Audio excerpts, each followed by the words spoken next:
Assalamualaikum warahmatullahi wabarakatuh. Waalaikumsalam warahmatullahi wabarakatuh.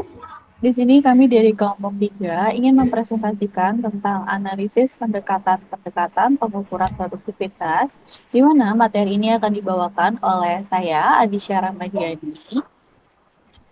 Dan saya Ismi Fidaulia, dan kami berdua menjadi pemateri dalam materi ini. Materi ini disampaikan dengan tujuan untuk proyek penilaian akhir semester mata kuliah Manajemen Kinerja Sumber Daya Manusia. Berikut materi yang akan kami sampaikan.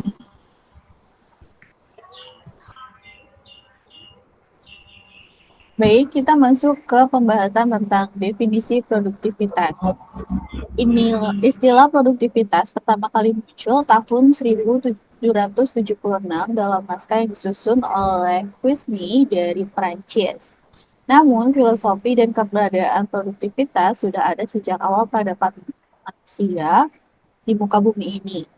Makna dari produktivitas adalah suatu upaya atau keinginan manusia untuk selalu meningkatkan kualitas hidupnya dengan menggunakan sumber dayanya sekecil mungkin.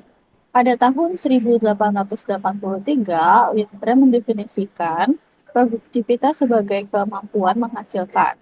Pengertian ini masih banyak dipakai hingga awal abad 20. Sampai kemudian muncul pengertian yang lebih umum, yaitu produktivitas adalah perbandingan antara keluaran dan juga masukan. Menurut Handoyo 2010, produktivitas adalah rahasia antara output dan input yang bernilai misalnya efisiensi dan efektivitas sumber daya yang tersedia, yaitu kepegawaian, mesin, bahan, modal, fasilitas, energi, dan juga waktu yang mencapai keluaran yang sangat senilai.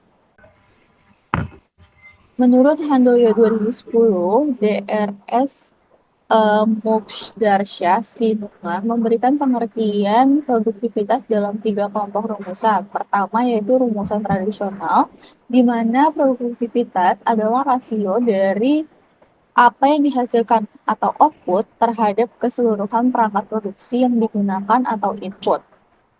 Kedua, produktivitas pada dasarnya merupakan suatu sikap mental yang selalu berusaha dan punya pandangan bahwa mutu kehidupan hari ini lebih baik dari hari kemarin dan hari esok lebih baik dari hari ini. Dan yang ketiga, produktivitas merupakan interaksi yang terjadi secara serasi dari tiga faktor esensial, yakni investasi termasuk penggunaan pengetahuan dan teknologi serta R&D, dan manajemen tenaga kerja. Produktivitas juga berkaitan dengan efisiensi penggunaan sumber daya atau input dalam menghasilkan barang atau jasa. Selain berkaitan erat dari performansi dan efisiensi berkaitan dengan utilisasi sumber daya, produktivitas berarti pencapaian kedua hal tersebut dalam arti yang sederhana dan teknis. Pengertian produktivitas adalah rasio antara keluaran atau output dan juga masukan atau input. Lanjut,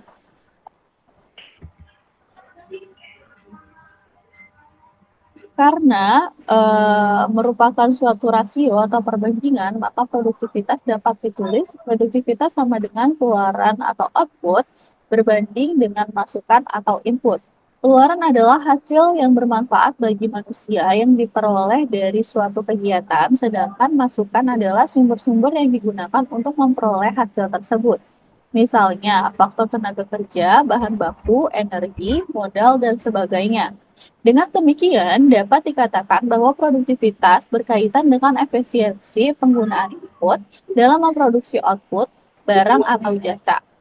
Paul Malik di tahun 1978 mengatakan bahwa produktivitas tidak sama dengan produksi, tetapi produksi, performansi, kualitas hasil-hasil merupakan komponen-komponen dari usaha produktivitas. Lanjut. Lalu di sini ada definisi dari produktivitas. Kita masih bahas tentang definisi. Istilah produktivitas sering dikacaukan dengan istilah produksi. Produksi adalah istilah yang menggambarkan aktivitas menghasilkan barang atau jasa. Sedangkan produktivitas berkaitan dengan penggunaan sumber daya atau input secara efisien untuk menghasilkan barang atau jasa atau output. Menurut Handoyo 2010 ayat 15. Dari definisi-definisi di atas dapat dipisahkan dua pengertian. Pertama adalah menyatakan bahwa produktivitas berhubungan dengan suatu kumpulan hasil-hasil. Di dalam pengertian ini menunjukkan efektivitas dalam mencapai suatu tujuan. Sedangkan pengertian kedua menyatakan bahwa produktivitas berhubungan dengan penggunaan sumber daya. Pengertian ini menunjukkan jumlah, tipe, dan tingkat dari sumber daya yang dibutuhkan, atau menunjukkan efisiensi dalam menggunakan sumber daya yang dibutuhkan. Menurut Prima tahun 2015 ayat 2. Lalu secara umum, produktivitas adalah perbandingan dari beberapa keluaran dengan masukan. Yang dimaksud dengan keluaran adalah hasil yang bermanfaat bagi manusia yang diperoleh dari proses produksi, baik berupa barang atau jasa. Sedangkan yang dimaksud dengan masukan adalah sumber-sumber yang digunakan untuk memperoleh hasil tersebut. Adapun masukan-masukan utama berupa tenaga kerja, modal, material, dan energi. Istilah produktivitas juga sering dikacaukan dengan istilah-istilah efektivitas dan efisiensi. Efisiensi adalah rasio antara output sesungguhnya dengan standar output yang ditentukan. Sedangkan efektivitas berkaitan dengan tingkat pencapaian tujuan. Dengan demikian, efektivitas menunjukkan sampai berapa baik hasil yang diinginkan dapat terpenuhi. Sedangkan efisiensi mengacu pada sampai berapa baik sumber daya yang digunakan untuk mencapai tujuan. Menurut Handoyo tahun 2010 ayat 17. Lalu di sini ada strategi dari peningkatan produktivitas dan profitabilitas. Nah, di sini ada bagan-bagannya yang ada peningkatan produktivitas profitabilitas perusahaan melalui atraksi dan loyalitas pelanggan. Lalu ada peningkatan produktivitas melalui siklus produktivitas atau efektivitas dan efisiensi. Dan membangun sistem industri yang memperluas aspek-aspek kualitas, efektivitas, efisiensi yang terus-menerus. Berdasarkan konsep produktivitas di samping, secara formal program peningkatan produktivitas harus dimulai melalui pengukuran produktivitas dari sistem industri itu sendiri. Apabila produktivitas dari sistem industri itu telah dapat diukur, langkah berikutnya adalah mengevaluasi tingkat produktivitas itu untuk memperbandingkan dengan rencana yang telah ditetapkan. Berdasarkan evaluasi produktivitas ini, selanjutnya dapat direncanakan kembali target produktivitas yang akan dicapai baik dalam jangka pendek maupun jangka panjang. Dengan dilakukan peningkatan produktivitas terus-menerus melalui siklus produktivitas secara kontinu, apabila konsep peningkatan produktivitas ini dikaitkan dengan profitabilitas perusahaan, kita dapat membangun suatu strategi peningkatan produktivitas dan profitabilitas perusahaan. Menurut Setiawan tahun 2008 ayat 2.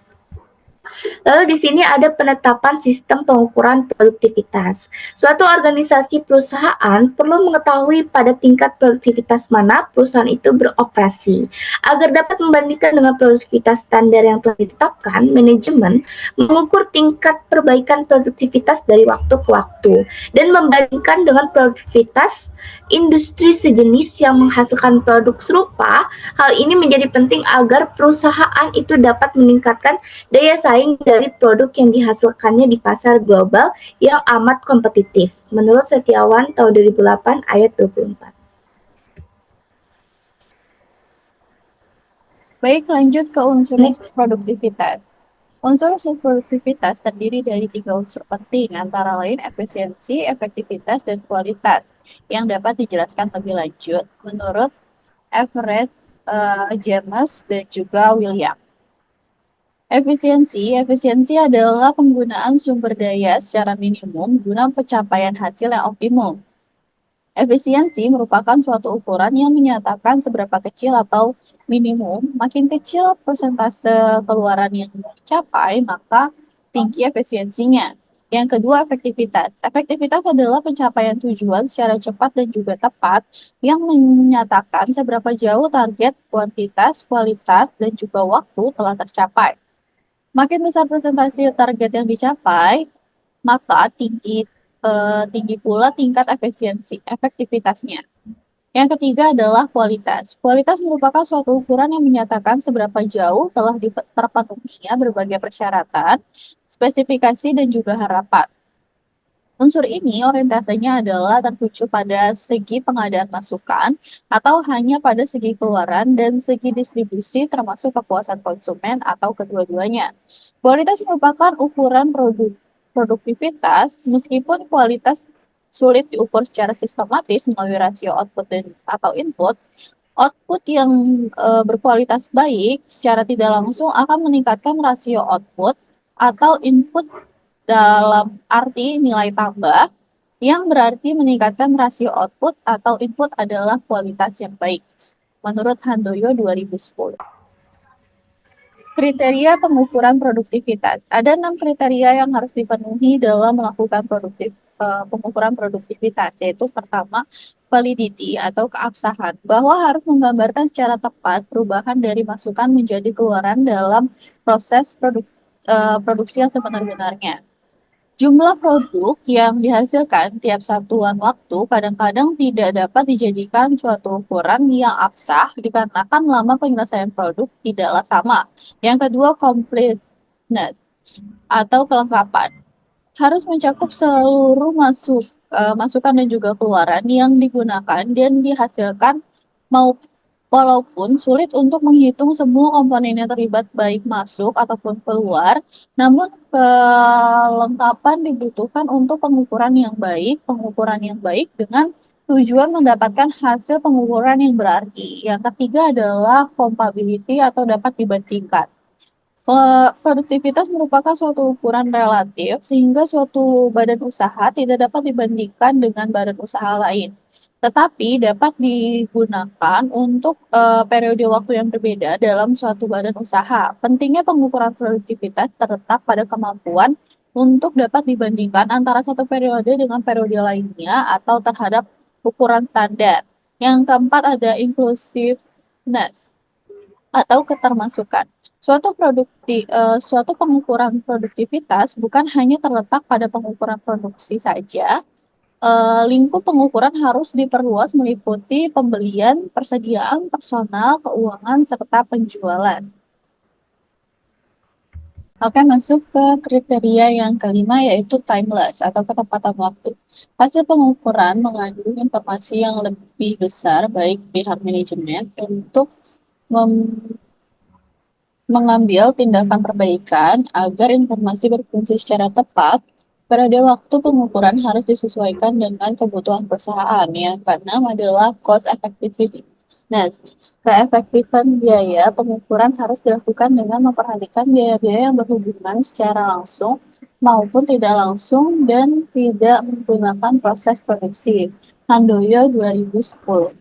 Lanjut ke siklus produktivitas.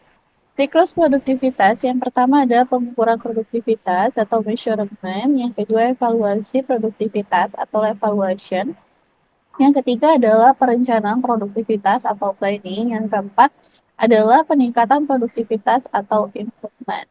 Di mana tahapan-tahapan tersebut dapat dilihat pada gambar berikut.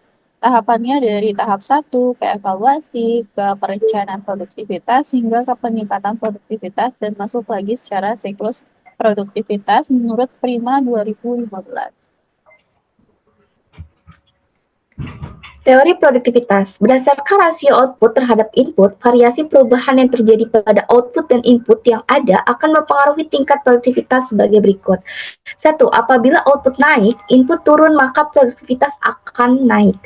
Yang kedua, apabila output tetap, input turun, maka produktivitas akan naik. Yang ketiga, apabila output naik, input naik, di mana jumlah kenaikannya lebih besar dari kenaikan input, maka produktivitas akan naik. Yang keempat, apabila output naik, input tetap, maka produktivitas akan naik. Yang kelima, apabila output turun, input turun, yang jumlah penurunannya lebih kecil daripada penurunan input, maka produktivitas akan naik. Sumber dari Prima tahun 2015 ayat 3. Lalu ada jenis pengukuran produktivitas. Produktivitas dibagi ke dalam 3 jenis, yaitu ada produktivitas total, yaitu pengertiannya merupakan rasio antara total output dengan total semua faktor input, dan keunggulannya yaitu yang pertama merupakan representasi yang akurat tentang gambaran ekonomi perusahaan. Yang kedua sebagai alat kontrol atau pengendali laba.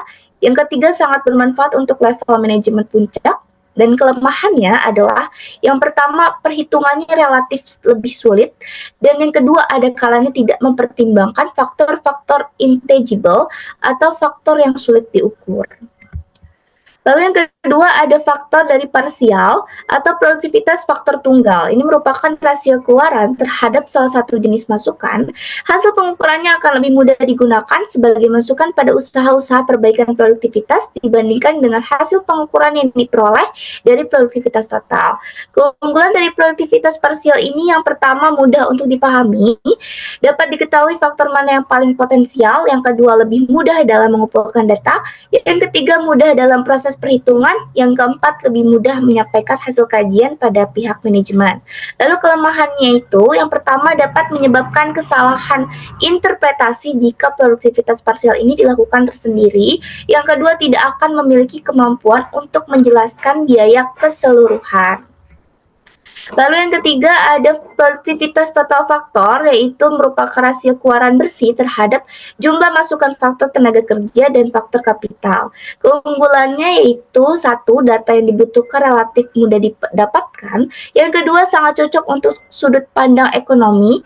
Dan kelemahannya itu yang pertama tidak dapat mengakomodir faktor-faktor selain kapital dan labor. Yang kedua tidak bisa melakukan pendekatan nilai tambah. Sumber dari Prima tahun 2015 ayat 4. Baik, kita masuk ke model pengukuran produktivitas. Model produktivitas yang digunakan dalam penelitian ini adalah model pengukuran produktivitas di American Productivity Center atau APC dan juga Martin E. Model. Maka penjelasan mengenai model-model pengukuran produktivitas di atas akan lebih banyak ditekankan pada kedua model pengukuran produktivitas tersebut menurut Prima 2015. Lanjut. Ada beberapa model pengukuran produktivitas yang sering digunakan dalam pengukuran produktivitas, yaitu yang pertama model produktivitas total David J. Suman. Model produktivitas total ini dikembangkan oleh David J. Suman untuk lingkungan perusahaan dengan mempertimbangkan seluruh faktor masukan dalam menghasilkan keluaran. Sehingga dalam hal ini dimaksud dengan produk meliputi produk secara fisik pada perusahaan manufaktur maupun produk non-fisik pada perusahaan yang bergerak pada bidang jasa. Model produktivitas total David J. Suman dinyatakan sebagai berikut. Produktivitas total sama dengan total keluaran atau tangible berbanding dengan total masukan atau tangible. Yang kedua, model produktivitas parsial atau POSPEC. Model produktivitas parsial POSPEC pertama kali dicetuskan pada saat berlangsungnya Kongres Produktivitas Dunia Kedua pada bulan Mei 1984 di Oslo, Norwegia, sehingga model pengukuran produktivitas ini diberi nama model pengukuran Skandinavian atau Albert State. Pada dasarnya, model ini merupakan gabungan dari beberapa ukuran produktivitas parsial yang masing-masing akan menggambarkan produktivitas secara kelompok aktivitas yang diklasifikasi dalam 6 kelompok yang masing-masing kelompok menunjang kepada perbaikan atau jenis produktivitas di dalam perusahaan. Ada keenam bidang yang dapat memungkinkan adanya peningkatan nilai tambah atau penggunaan sumber-sumber daya yang efektif adalah yang pertama produktivitas produksi, yang kedua produktivitas organisasi, yang ketiga produktivitas penjualan, yang keempat produktivitas produk, yang kelima produktivitas tenaga kerja, yang keenam produktivitas modal. Untuk memberi gambaran lebih lanjut, tindakan perbaikan produktivitas dari keenam jenis produktivitas parsial pos. Lanjut. Yang ketiga, model Chempey-Harris. Di dalam Suman tahun 1984 mendefinisikan pengukuran produktivitas sebagai keluaran total yang dibagi dengan faktor masukan tenaga kerja ditambah dengan faktor masukan modal, faktor masukan bahan dan alat, dan juga faktor masukan lain pada barang dan jasa. Menurut Sheikh Haris, pengukuran produktivitas total dinyatakan dalam formasi matematis sebagai berikut, di mana PT atau produktivitas total, OT adalah keluaran total, L adalah faktor masukan tenaga kerja, C adalah faktor masukan modal, R adalah faktor masukan bahan baku dan alat, Q adalah faktor masukan lain pada bahan dan jasa pendekatan angka indeks. Pada dasarnya, angka indeks suatu besaran yang menunjukkan variasi perubahan dalam waktu dan ruang mengenai suatu hal tertentu. Pengukuran angka indeks yang telah umum dilakukan, terutama dalam bidang ekonomi adalah indeks harga dan indeks produksi yang biasanya dipergunakan untuk mengukur perubahan harga atau perubahan produksi sepanjang waktu tertentu. Dengan demikian, angka indeks yang diperoleh dapat diperbandingkan dengan kedua periode dasar dengan keadaan periode dasar itu. Dari sini akan dapat terlihat perubahan apakah perubahan bersifat naik, tetap, atau juga turun. Baik, saya akan melanjutkan tentang model pengukuran produktivitas. Yang keempat ada model Kendrick dan De Kramer. J.W. Kendrick dan De Kramer ini pada tahun 1965 memperkenalkan penggunaan angka indeks produktivitas pada tingkat perusahaan. Angka indeks yang diperkenalkan Kendrick dan Kramer terdiri dari tiga jenis, yaitu produktivitas total, produktivitas faktor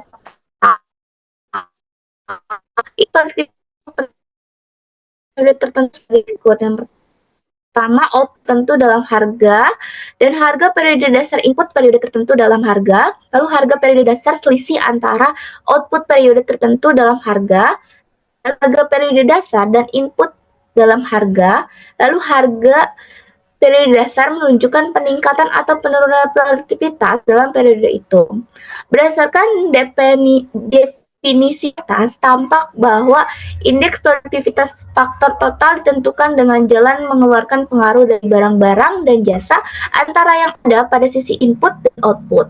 Indeks dari produktivitas parsial ditentukan sebagai berikut. Yang pertama, produktivitas parsial dari tenaga kerja, output dalam harga, harga periode dasar input tenaga kerja dalam harga, lalu harga periode dasar produktivitas parsial dari material, output dalam harga, harga periode dasar input material dalam harga, lalu harga periode dasar, dan catatannya angka indeks pada periode dasar harus ditentukan sedemikian rupa agar bernilai 100.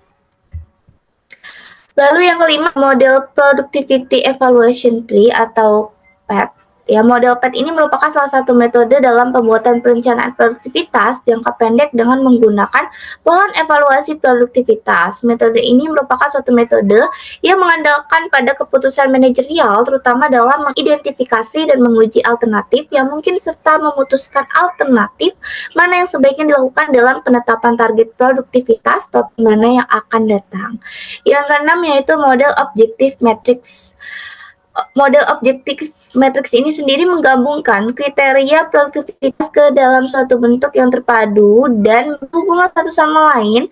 Bentuk dan susunan dari model produktivitas ini terdiri dari kriteria produktivitas, nilai pencapaian, butir-butir matriks, skor, bobot, nilai, dan performance indikator. Kelebihan dari model objektif matriks ini sendiri adalah relatif sederhana dan mudah dipahami, datanya mudah didapatkan dan mudah dilaksanakan, dan lebih fleksibel. Lalu yang ketujuh ada model dari Marvin M. Mundell. Marvin M. Mundell ini mengemukakan tentang pengukuran indeks produktivitas atau AP. Dalam hal ini terdiri atas dua bentuk, yaitu di mana indeks produktivitas ada AOMP, ini adalah keluaran agregat untuk periode dasar, dan ada RIMP, masukan untuk periode yang diukur, ada RIBP atau masukan untuk periode dasar. Metode Marvin M. Mundell ini digunakan sebagai pengukuran tingkat produktivitas perusahaan dengan menitik beratkan pada biaya produktif sebagai input dan produk yang dihasilkan sebagai output. Kelebihan dari metode ini adalah dapat digunakan untuk melihat peningkatan atau penurunan produktivitas secara spesifik atau melihat input secara masing-masing.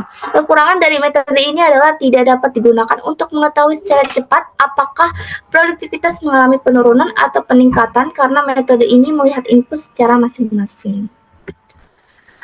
Lalu ada yang kedelapan, American Productivity Center atau APC.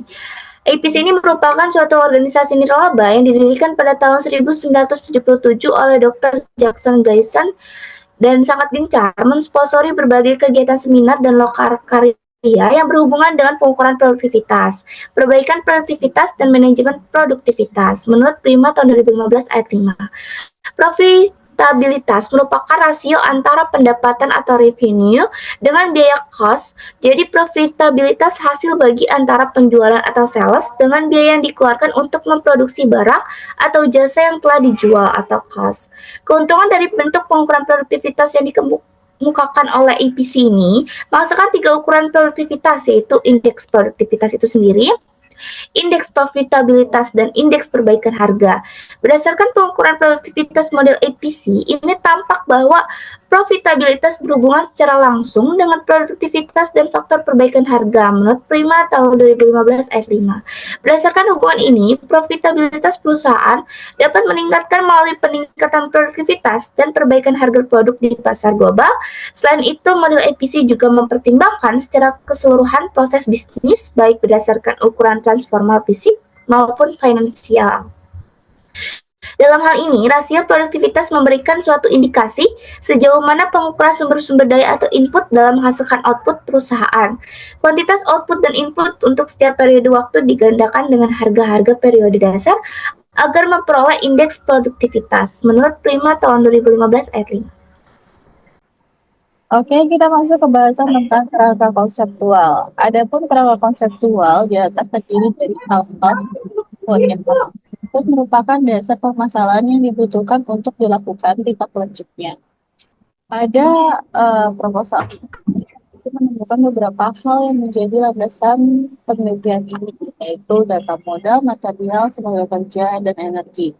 Proses ada merupakan langkah yang dilakukan sehingga menghasilkan output. Dari penelitian ini, adapun proses langkah-langkah yang dilakukan tersebut adalah produktivitas model American Productivity Center atau APC dan Fishbone diagram. Yang ketiga adalah output yakni hasil dari proses yang telah dilakukan. Output diharapkan dari penelitian ini adalah peningkatan dan penurunan indeks produktivitas, indeks profitabilitas, indeks perbaikan harga, dan faktor yang mempengaruhi produktivitas serta strategi untuk meningkatkan produktivitas. Oke, mungkin dari materi-materi yang sudah kami sampaikan, mungkin ada beberapa pertanyaan yang akan muncul di kalian. Nah, untuk pertanyaan-pertanyaan itu ada 3 pertanyaan. Yang pertama, mengapa produktivitas berkaitan dengan pengukuran kinerja produktivitas? Jawabannya adalah produktivitas berkaitan dengan pengukuran kinerja produktivitas karena pengukuran ini memungkinkan perusahaan untuk memahami seberapa efisien dan efektif sumber daya yang digunakan untuk menghasilkan output tertentu. Dengan melakukan pengukuran kinerja produktivitas, perusahaan dapat mengevaluasi sejauh mana mereka memanfaatkan sumber daya secara optimal dalam mencapai tujuan bisnis mereka. Hal ini membantu dalam mengidentifikasi area-area di mana perbaikan dapat dilakukan untuk meningkatkan produktivitas, mengidentifikasi faktor-faktor yang menghambat produktivitas, dan merancang strategi untuk meningkatkan kinerja perusahaan secara keseluruhan. Dengan kata lain, pengukuran kinerja produktivitas memberikan pandangan yang jelas tentang bagaimana perusahaan berkinerja dan di mana upaya perbaikan dapat difokuskan. Lanjut, untuk pertanyaan kedua. Dalam peningkatan produktivitas, salah satunya ada SDM. Apakah SDM pemasaran sangat berpengaruh dalam peningkatan perusahaan? Kinerja sumber daya manusia atau SDM memiliki peran yang signifikan dalam pemasaran. SDM yang terampil, terlatih, dan berkompeten dapat membantu perusahaan membangun citra yang positif dengan menerapkan praktik pemasaran yang etis dan bertanggung jawab. Misalnya, SDM yang berpengetahuan tentang isu-isu lingkungan dan sosial dapat membantu perusahaan mengembangkan strategi pemasaran yang berkelanjutan seperti mengurangi dampak negatif terhadap lingkungan, mendukung komunitas lokal, dan mempromosikan keadilan sosial. Dengan demikian, kinerja SDM berpengaruh pada citra merek perusahaan dan kepercayaan konsumen yang pada gilirannya mempengaruhi keberhasilan pemasaran mereka.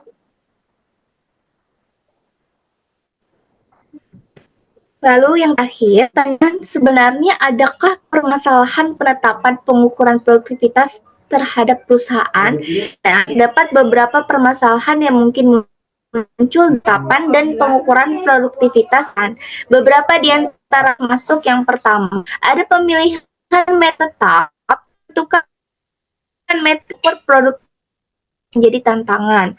Metrik yang menghasilkan tidak akurat tentang kinerja perusahaan. Yang kedua, ada variabilitas dalam jenis bisnis, yaitu setiap bisnis memiliki karakteristik uniknya sendiri yang dapat membuat sulit untuk membandingkan produktivitas antara perusahaan, terutama jika mereka berada di industri yang berbeda.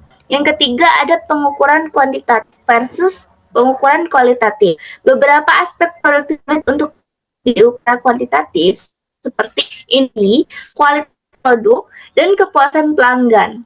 Pengukuran kualitatif ini dapat menimbulkan tantangan dalam menilai secara menyeluruh kinerja perusahaan. Lalu yang keempat ada faktor eksternal yang mempengaruhi produktivitas. Produktivitas perusahaan juga dapat dipengaruhi oleh faktor eksternal yang dilihat perusahaan seperti perubahan regulasi, fluktuasi pasar, atau peristiwa alam. Yang kelima ada perubahan dari teknologi itu sendiri. Perkembangan teknologi dapat mempengaruhi cara kerja dan mengubah cara produktivitas yang diukur. Terkadang perusahaan kesulitan menyusul metode pengukuran produktivitas dengan cepat terhadap perkembangan teknologi baru. Penyelesaian permasalahan ini sering melibatkan pendekatan yang holistik atau disesuaikan dengan kebutuhan unik perusahaan. Hal ini dapat mencakup penggunaan berbagai metrik, analisis komparatif, dan pembaruan metode pengukuran secara berkala untuk memastikan bahwa pengukuran produktivitas memberikan gambaran yang akurat tentang kinerja perusahaan. Oke, baik itulah materi yang dapat kami sampaikan dan juga pertanyaan-pertanyaan yang mungkin akan muncul di mana kalian. Lebih dan kurangnya mohon maaf. Semoga apa yang kami sampaikan dapat bermanfaat. Wabillahi taufiq wa hidayah. Wassalamualaikum warahmatullahi wabarakatuh. Wassalamualaikum warahmatullahi wabarakatuh. Terima kasih.